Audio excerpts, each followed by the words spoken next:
All right, good morning, everybody, and welcome back to Coffee Chat. We're going to reignite Coffee Chat, which we've taken a little break on. And today we had to do a Coffee Chat specifically today because today is a holiday in Scotland. So I have two Scottish friends here to help us celebrate this day, and I'm going to let them explain it to you. So today joining me is Liz Lister. Good evening, Liz. Good evening, Sarah. Thank you for having us on. Yeah, and hello to Helen Houston, who is also in Scotland. Where in Scotland are you, Helen? I'm in Fife at the moment, central Scotland, really. Central Scotland. All righty. So tell us about what is going on. Liz, go ahead and tell us about what holiday is going on in Scotland. Okay, well, I suppose that you would liken it to a kind of second national day, because I hope most people around the world have heard of Robert Burns, Robbie Burns, who is the national poet of Scotland. So he is a Scottish icon. We had a poll in 2009 on one of the Scottish television channels, and he was voted the greatest Scot of all time. So there is a real love for him, and he is known around the world. But I would just put the question out there, if people know of him, do they know his poetry? And if they've heard his poetry, do they understand a single word of what's being talked about? Yeah, I have to say I read Robert Burns in college, I think, and it's like reading a foreign language, isn't it? It is. A wee bit like a foreign language, yes. And I think that, Liz mentioned the putting, how many people know the poems. If we don't know the actual poems, we know an awful lot of the things that he wrote in his poems. And, things like, oh, wad some power the gift to gie us to see ourselves as others see us. Oh, if only we had the power to see ourselves as other people see us. It would stop us doing lots of things that we might just blunder into. So there's lots of little phrases that we use that in everyday speech. That's timeless wisdom there, by the way. Yeah. I would always say, around the world, do you sing Auld Lang Syne, Sarah? New Year, do you sing Auld Lang Syne? And I have no idea what it means, but exactly. Yes, I do. But when you're singing it, what do you think about? It's nostalgia. It's singing about nostalgia of days gone by and things that will never come again, and looking at them fondly. And good friends and people who are no longer with us. So this is exactly what is at the root of Robert Burns' poetry, because although you might not understand the words, the sentiments that underpin it, people do understand across the world. And it's those sentiments that make him such a popular poet. And so we Helen and I are part of a trio called Scottish Blethers. And tomorrow's episode comes out, and we're discussing whether or not Robbie Burns is relevant in the 21st century. And the third member of the trio, Susan, can't stand him. She thinks he's just not relevant at all. And so we're trying to convince her that there is a relevance, and that, the sentiments that he conveys are still very relevant today.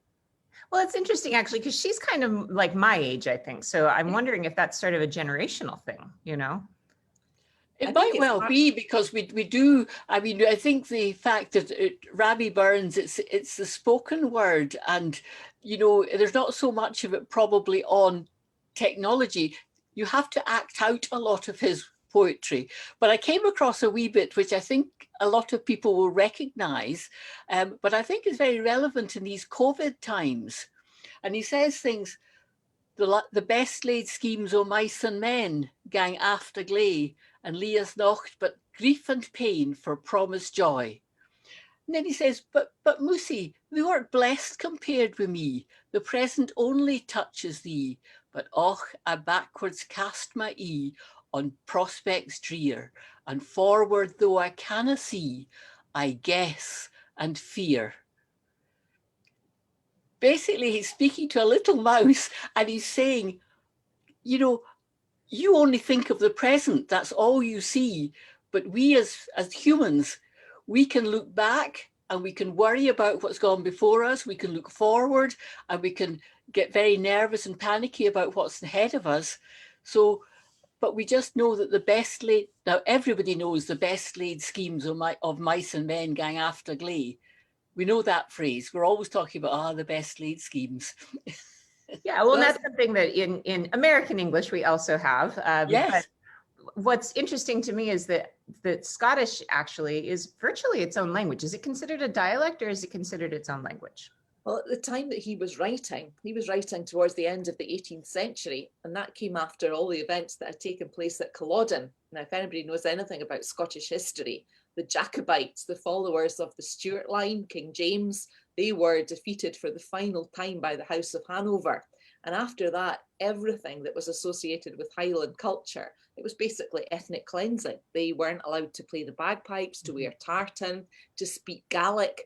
And so from then on, in the decades that followed, speaking even Scots dialect was considered inferior. And so if you lived in high society, if you lived in Edinburgh, then you would send your children to elocution lessons because you certainly didn't want them talking with a Scots dialect.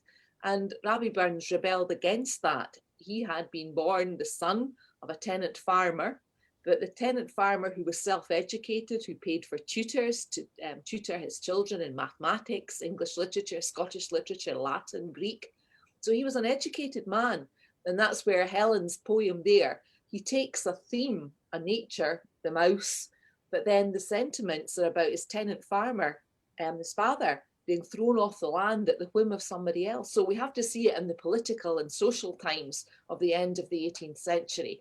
And he's taking a theme, using a mouse to write about the theme that he's talking about. So typically, he also recognized that in those times that his wider audience would not recognize Scots, old Scots. So he does have verses which are very, very sort of English in their sounding. It's, you know, he's very clever. He recognizes that he can't just have his very close-knit Scottish audience. If he wants to be successful, he's got to broaden it out. So it's very, very, very interesting. And when Helen read, sorry, you see why we're Scottish blathers, because you never get a word in, Sarah. Sorry, Sarah. Sorry, Sarah. Interrupt and just put us on mute when you want a word every now and again. Yeah. But if you listen to what Helen was saying there, the rhythm of the poetry, it's what's called Burns stanza or standard Habbie. And it's 6 lines, 4 long lines and 2 short lines. And it's very easy to repeat. It's got a rhythm. And so in schools, coming up to every 25th of January, we would have had Burns competitions.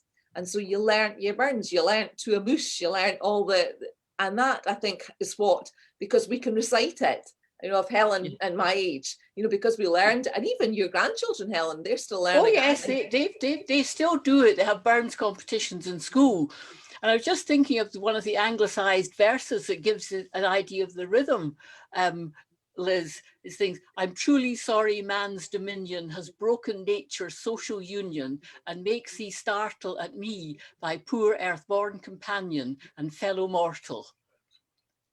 So that's, you know, him talking to the mouse, but he's talking in English to the mouse now, in that rhythm that Liz was talking about. Wow, it sounds wonderful hearing it in a Scottish accent too. I wouldn't even begin to read it because I wouldn't even know how to pronounce it. Well, I mean, that's one of the things. And in fact, because it is Burns night, I brought along, which you might, wait till I get the camera. This is a haggis.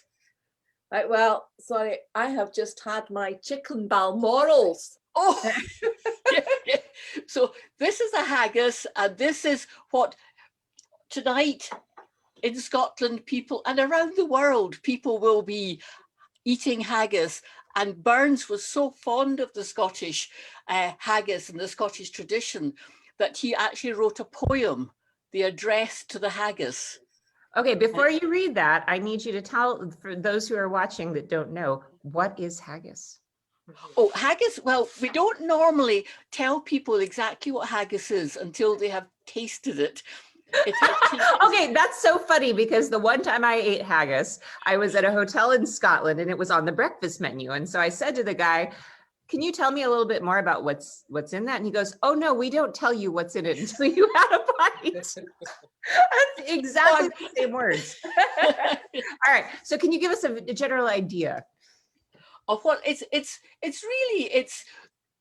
in the old days when there wasn't a lot of well, you didn't have waste of food. So every single part of the animal was used for food. And this happened also in World War II. The nutritionists realized that the stuff that we had been throwing away was actually full of nutrition. So the haggis is made up of the bits of the animal, the offal that people quite often screw their nose up. So it's all minced down with onions and oatmeal and some good spices. And, you know, it really is I like a haggis to be quite spicy, quite hot. And like sausages, I'm sure everybody listening has their own preferred make of sausage or butcher that makes their sausages. Well, haggis is exactly the same. You can get pretty awful haggis and you can get really splendid haggis. So you just know which one. The one I've got is a good brand in Scotland. Nobody makes haggis themselves in their own kitchen now. It's all you go to the butcher's and you know the butcher will be making the haggis and you know that that's the one you like. So it's basically like Scottish sausage, right? Yes. Okay. Yes. And Yeah, I know there's is oatmeal in it, right? And then it's in a stomach, is that right? Well, again, it's a bit, the tradition was that you had this mixture that we talked about. So imagine it as a kind of a soft mixture and you look around, you've got your open fire and you're wondering, what am I going to cook it on? And because you've taken everything from the animal, the bones and everything were used, not in the haggis, but as utensils. A very strong part of the sheep is the stomach bag. So that was washed out and used as a vessel. So they put this mixture into the stomach bag, sewed it all up, and then put it into hot water over the stove to just cook. And then when you eat it, you don't eat the stomach bag. That's what people get concerned. You do not touch the stomach bag. It is the vessel. Think of it as the vessel in which it's been cooked. And nowadays, it's just like sausages. You have like a sausage skin on it. And of course, the reason why we have it on Burns Night is because Burns, one of his famous poems, was addressed to the haggis, addressed to haggis. So before you serve the haggis, you bring it on a trencher, a plate. So the haggis is piped in and the piper gets a little dram of whiskey before, and then the person who's running the Burns supper would do the address to the haggis.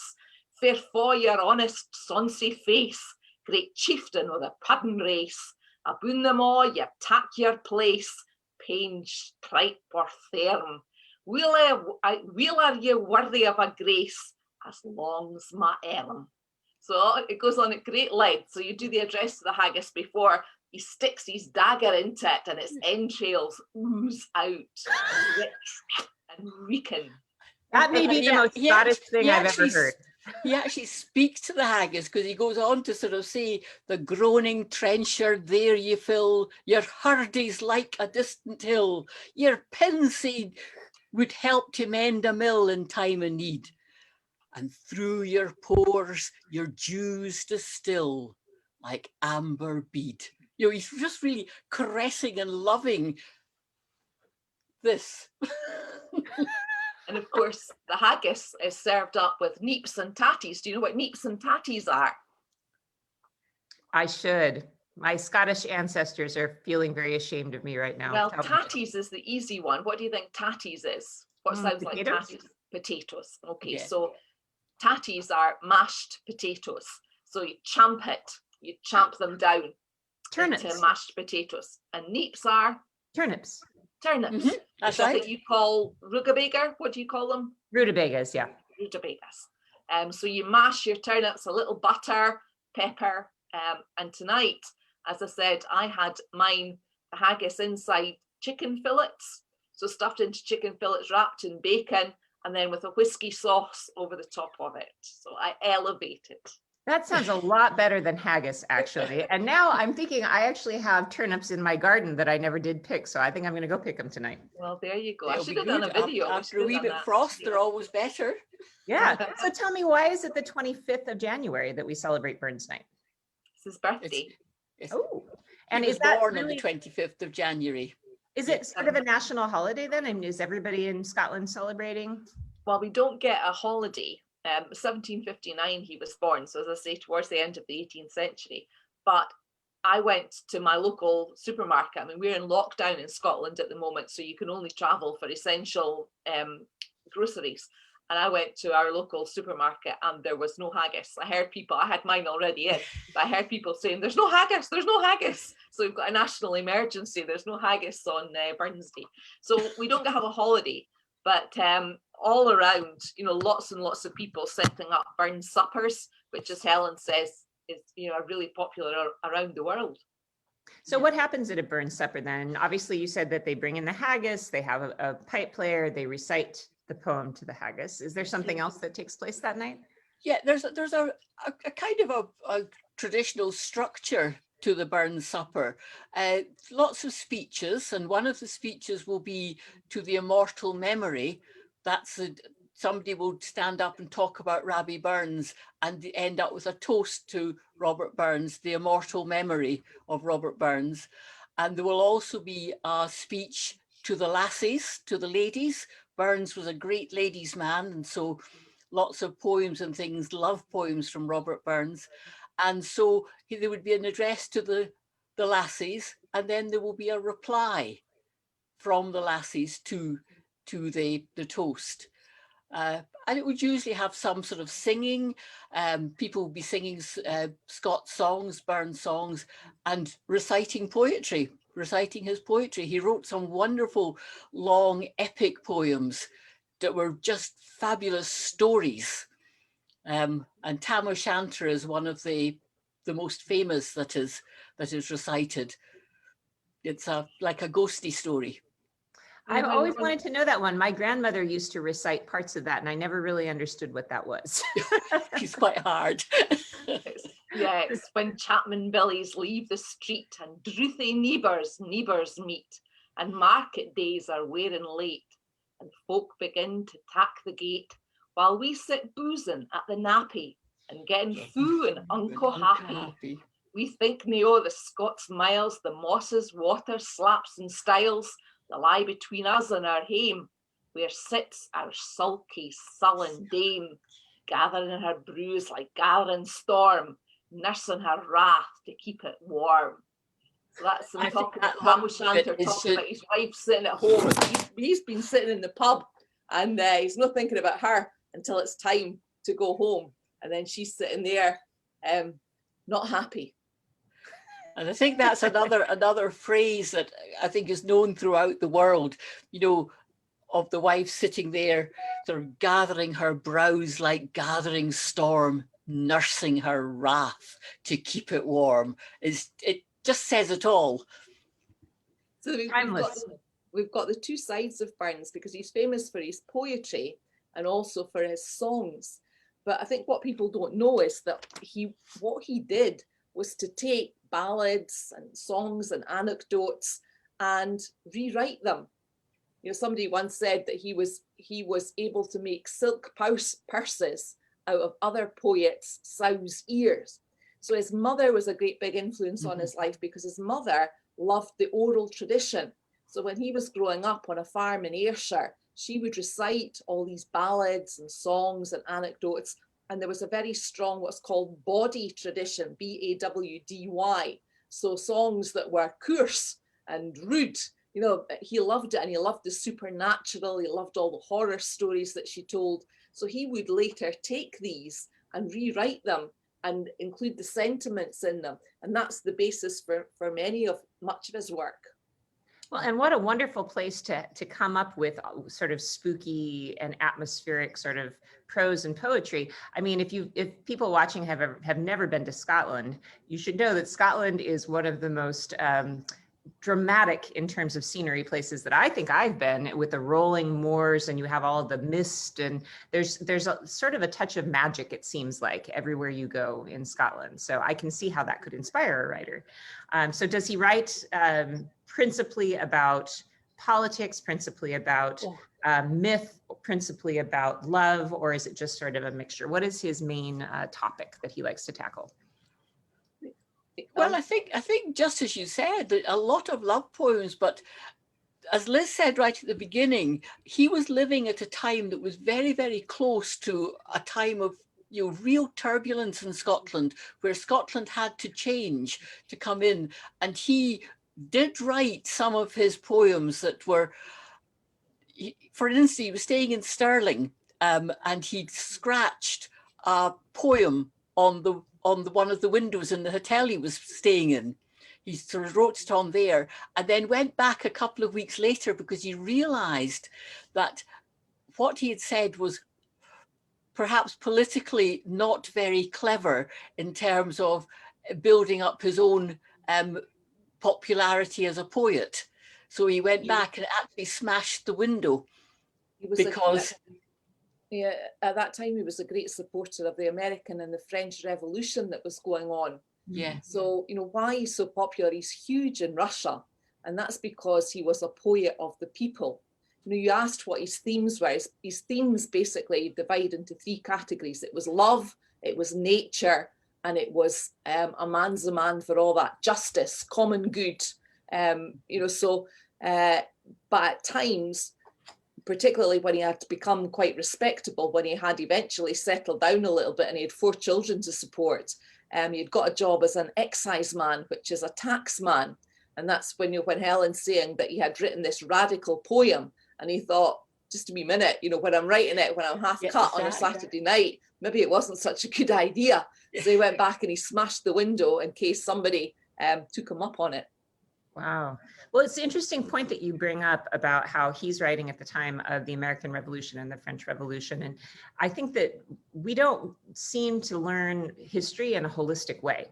So it's a fascinating thing when you look at a poet like this and you think about, okay, what is inspiring him? And it's not just the thing in his own village, but there are all these other themes. I mean, you fast forward 100 years and you're talking about nationalism, and you have, Wagner. And I mean, none of our artistic pieces, music, poetry, they don't come from nowhere. They come from somewhere, and that somewhere is usually what's happening in their country at the time. Even a love poem, right, is going to be directly influenced by the history, not just in their own country, but around the world. So that's a really wonderful parallel you're drawing there, because it was basically toppling regimes all over the world at the time, and this emerging democracies and things like that. So and in Scotland, well, one of his poems, Liz touched on it, a man's a man for all that, a man is a man for whatever you say. And the last verse of that, I think, is just so true today as it was at the end of the 18th century. Then let us pray that come it may, and come it will for all that sense and worth o'er the earth shall bear the gree and a' that, for a' that and a' that.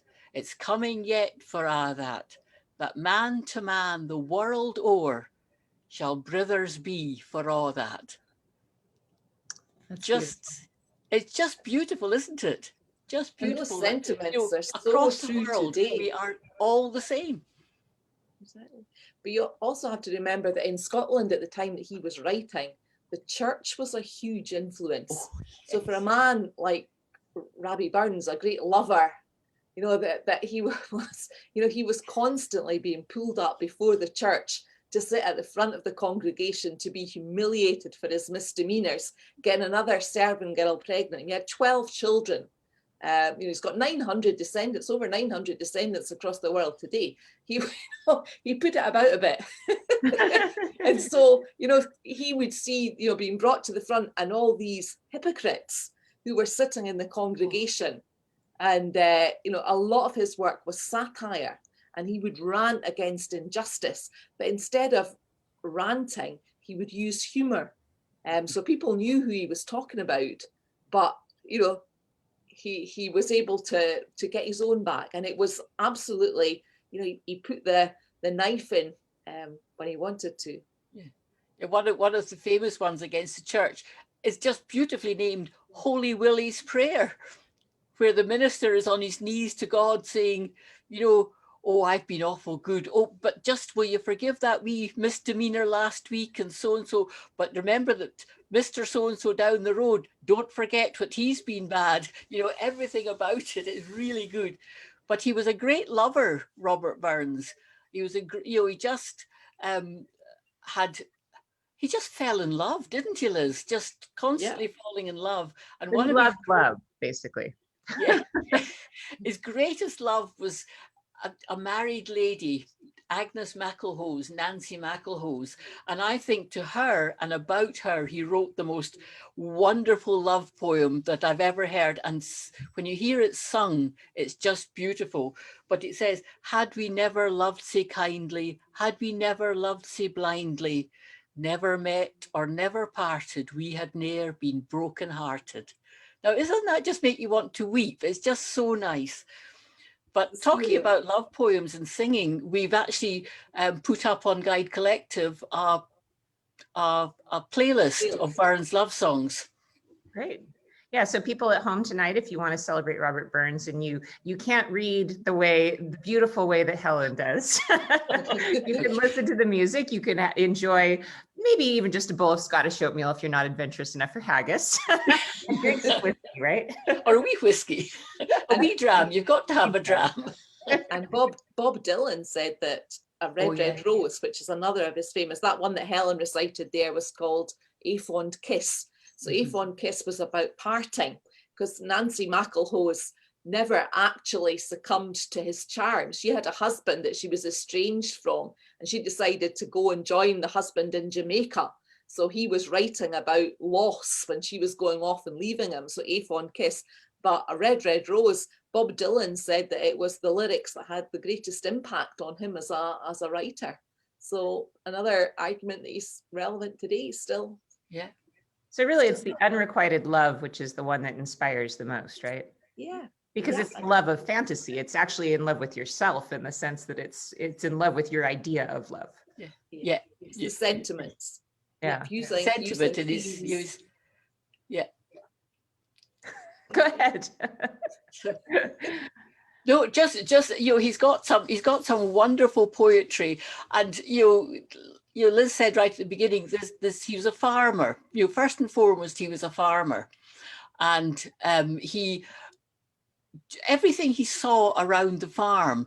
He's got another little poem, just this lovely sort of tenderness that comes out. He's ploughing the field, and he upturns a daisy, just a little, to a mountain daisy, and he says, how does it start again? That's the mouse. No, Sing, I'm not sure how. Tippet floor, who's met me in an evil hour, when I man crush among the stour, thy tender stem. And he could do nothing about it after that. It's just, the to a mouse. But I think the funniest one is the to a louse. Now, do you know what a louse is, Sarah? It's like a head lice. Yeah. Headlight. Yes. A louse is one of these little beasties that get in the hair. Now, just imagine, Liz mentioned the church and everything. So you're sitting in church, and in those days the church would be crowded, would be busy, and the minister's talking away, and you're getting distracted by things going on round about. But in front of you, the lady sitting in front of you is sitting there with the most beautiful hat on, covered in lace and sort of twill and everything. It's just beautiful. But then you notice this little louse crawling its way up through the net. And everybody's beginning to see this, and they're looking at her, and they're just sort of, she's thinking, oh, they're looking at me. Oh, I must be looking really grand today. But they're looking at her, and this little louse is climbing up. But the poet sitting behind is saying, oh, please don't go up. You shouldn't be on that bonnet. She's too fine a lady. Go and find somebody a little bit lower down the social class to climb on their bonnet. Then we used it, but not this fine Jenny. Don't let her see you, this louse. Now that's when he says, want some the power to gie us to see ourselves as others see us. Jenny's sitting there, oh, they're looking at me because I'm looking so great. But actually, they're laughing at this louse going up and down her hat. Well, and that's got to be something that actually happened, and that poor woman's embarrassment is immortalized for her. Absolutely, yes. It's like the worst kind of social media. We talked about Burns today, and the the children still do Burns poetry in January, and it's a competition. And my grandson recited the To a Louse when he was in primary 7. That means he was about age 11. He recited the poem, and he actually won the prize for Fife for that age group, for his recitation of To a Louse. That's so cool that they still do that and they value that kind of poetry, because I've still got the certificate. You know, you got a certificate if you were able to recite, I don't know if it was 2 verses or whatever it was, but you know, it stays with you. And you know, his themes, and if anybody ever comes to Scotland, if they want to sort of worship an altar of Burns, if they, I mean, across Scotland there are lots of monuments and whatever, particularly in Ayrshire where he was born, but in Edinburgh, if they go to St Giles, to the church in the middle of the Royal Mile, the big window as you walk through, it's a new window that's been put in, and it's called the Burns window, and it's got the 3 themes. It's got the love, which is red, the green, which is nature, and the blue, which is about common humanity. Is that how new is that? That's not, I feel like I've seen that. It was is it Danish Icelandic art. Is it an Icelandic? Yeah. So if people were to want to go and celebrate Burns properly in Scotland, what are some other places that you could go? We need to continue to connect with our travel dreams, because that will happen eventually. So if you were a Burns fan, what are some other places you might want to visit? Well, the Burns Centre, they've just built a big new Burns Centre down in Ayrshire where he was born. And it's I think it's a very good centre. It's modern, but it's got all the right technology and things in to allow you to actually see and feel Burns. And then you can actually walk out from there, and just quite a short walk, and a nice interesting walk to the cottage that he actually was born in and lived in. And it's a lovely old cottage with a thatched roof, and it's got the kale yard, which is what we would call the vegetable patch now. It's got the kale yard, but the cottage would be, half of it would be where the family lived, and the other half would be where the animals lived, because of the heat. Everybody kept everything warm. And then you could walk over the famous bridge that Tam O'Shanter was trying to get across the water to escape the witches and warlocks. You can walk over there, and of course there's the old church alleyway where they're buried. The family are buried. If you go to it now to look at the cottage that he was brought up in, it looks romantic, but life for his father was really, really hard. I mean, he was a self-educated man. He wanted to better himself. He wanted to better the lives of his son, but life just kept on kicking him in the teeth. You know, he would buy a farm and it was poor farmland. So even Burns, being brought up, the hard work and the poor conditions, he had rheumatic heart conditions that meant that he died as a young man. So it certainly wasn't it wasn't an easy life. And it's to his credit that when he grew up and when he wrote and eventually was taken on by a publisher and he went and printer and he went to Edinburgh, he was accepted by the literati of the time. People like Sir Walter Scott met him when he was 16 years old, and he was left with a lifelong impression of the quiet dignity of this man. He might be a farmer and they called him a heaven-taught ploughman. He might have come from the land, but he didn't consider himself inferior to any man. But do you think that also, the fact that society was willing to give somebody like that an opportunity, that probably has something to do with the sort of zeitgeist of the moment, which was this idea of populism and, the French Revolution coming and the American Revolution coming. I mean, I think it's all connected to that same thing, because 100 years before, nobody probably would have given a farmer's son a chance, don't you think? Well, that's right. We very probably wouldn't even allow him to walk the same streets. It would just be quite different. Of course, in Edinburgh at that time, we had the beginnings of the Enlightenment. So in Edinburgh, we had this blossoming of, the arts, the sciences. So people were hungry to adopt as a sponsor someone who they could, because we had the building of the new town just shortly before Burns came to Edinburgh. So people were having routs and dinner parties and things, and they were just delighted to have somebody of the intellect of Burns to turn up at their home so that they could impress their friends with the quality of the poetry that he was producing. So how was he discovered then? If it was 16 that he was being introduced to these literary luminaries? Sir Walter Scott was 16. Oh, Burns, okay, the other way. So yeah, how was Sir Burns Walter discovered? Scott lived in Edinburgh. He was one of these highbrow families in Edinburgh, and he remembered having met him when Burns came to Edinburgh. But he started writing his poetry in while he was in Ayrshire, and it got picked up. He had the first Kilmarnock edition, which was printed in Kilmarnock in Ayrshire. And then that was picked up in Edinburgh, and he was invited by a printer there, William Creech, to come and produce a new edition of his poetry. So basically it was sponsors and patrons that were supporting him and recognising his talent.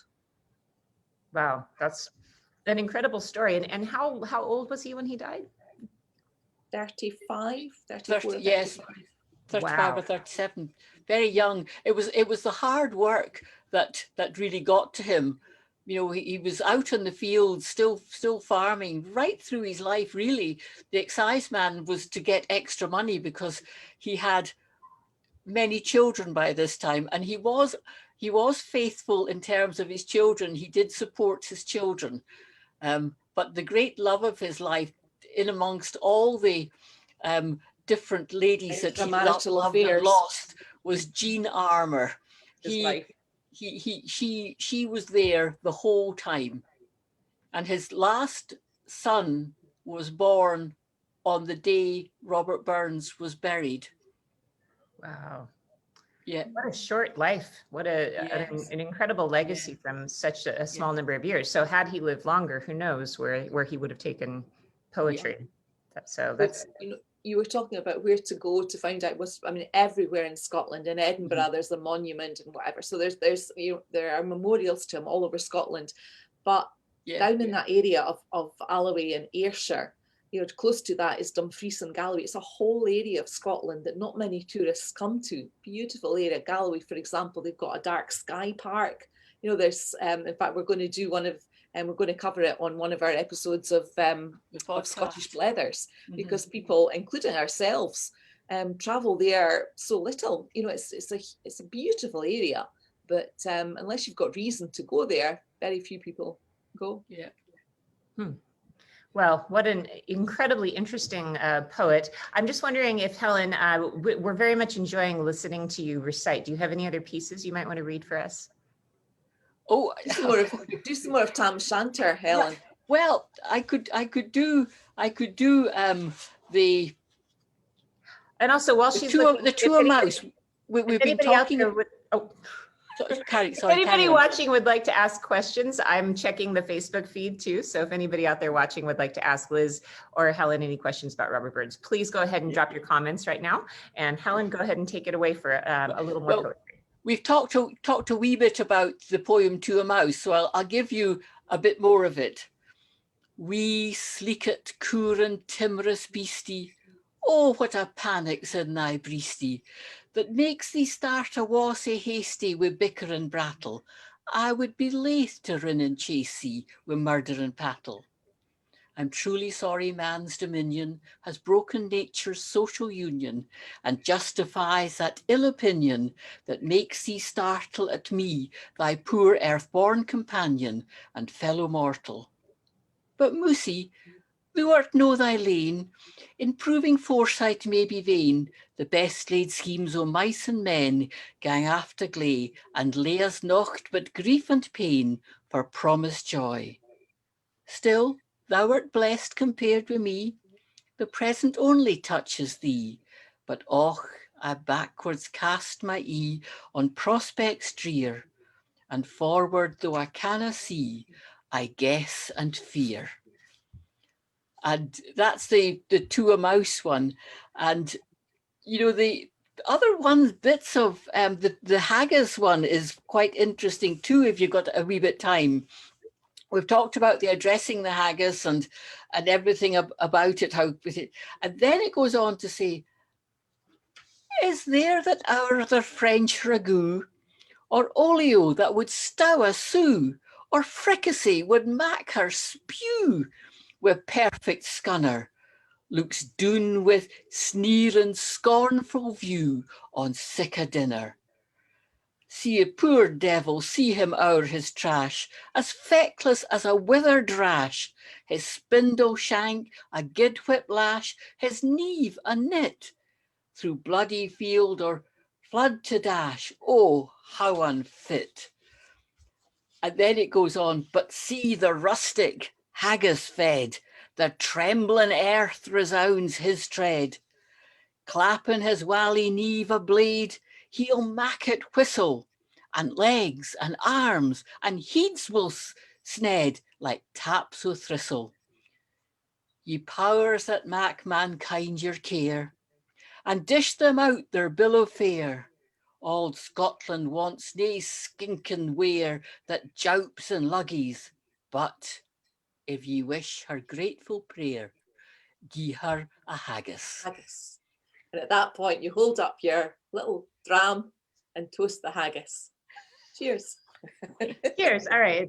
We'll pretend this is whiskey with us. Well, I have wine. No I just jam. got my Highland Spring water. Oh, water. Is it really water, Helen? Really? I don't think I believe you. Yeah. If people are interested, I mean, all of the sites with Burns poetry on it, they all have translations, you know, so Yes. it's really good to go in and understand.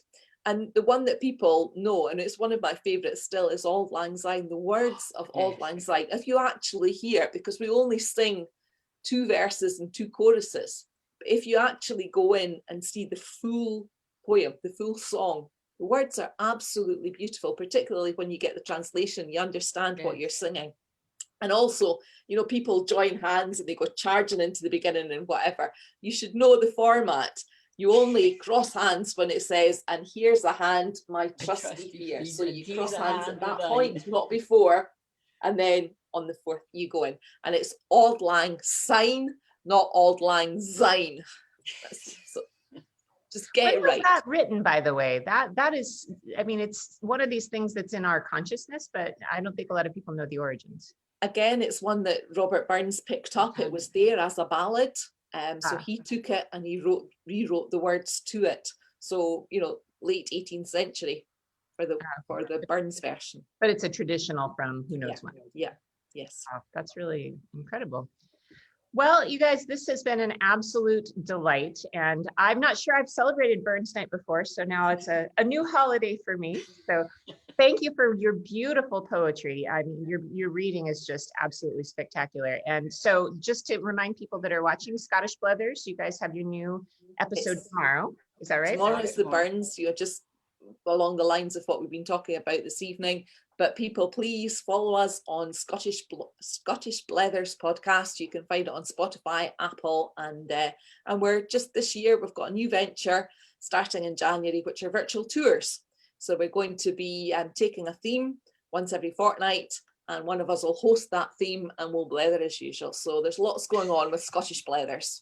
Very cool. So it's a great way to learn about Scotland. And also coming up in the distant future, Liz runs Jaggy Thistle, which is a tour company. So she'll be launching some tours, which you'll find out information here on this channel about once that's all put together. So you can actually travel with Liz in Scotland and listen to that beautiful poetry live, which would be something incredible. So, all right, ladies, thank you so much for joining me today. It has been an absolute delight. As always, I enjoy blethering with you. So hopefully, maybe I can be a guest on Scottish Blethers. I'm a wee bit Scottish, you know. Murdoch is a Scottish last name. So. And I would just say, finally, I would just say that I have not been on the whiskey. I am sitting with a heater and I'm getting hotter and hotter and hotter. So it's nothing to do with the whiskey. I don't know if I believe you, ladies. Oh, I'm just drinking water. Oh, I'm just sitting too close to a heater. Methinks the lady does protest too much. Exactly. All right, everybody. Thank you for watching another coffee chat today, or shall we call it whiskey chat? I think we need to be honest and just call it whiskey chat today. So we may be doing a little bit of Scottish cooking this week. I think you've inspired me, Helen. I'm going to go out and pick up those turnips out of my yard, and I'm going to go see if I can make something with that this week. So coming up this week, we'll figure out how to make some neeps and tatties and see how that turns out. So excellent. All right. Thanks a lot, everybody. And see you again soon. Ciao. Thank you. Bye. Bye.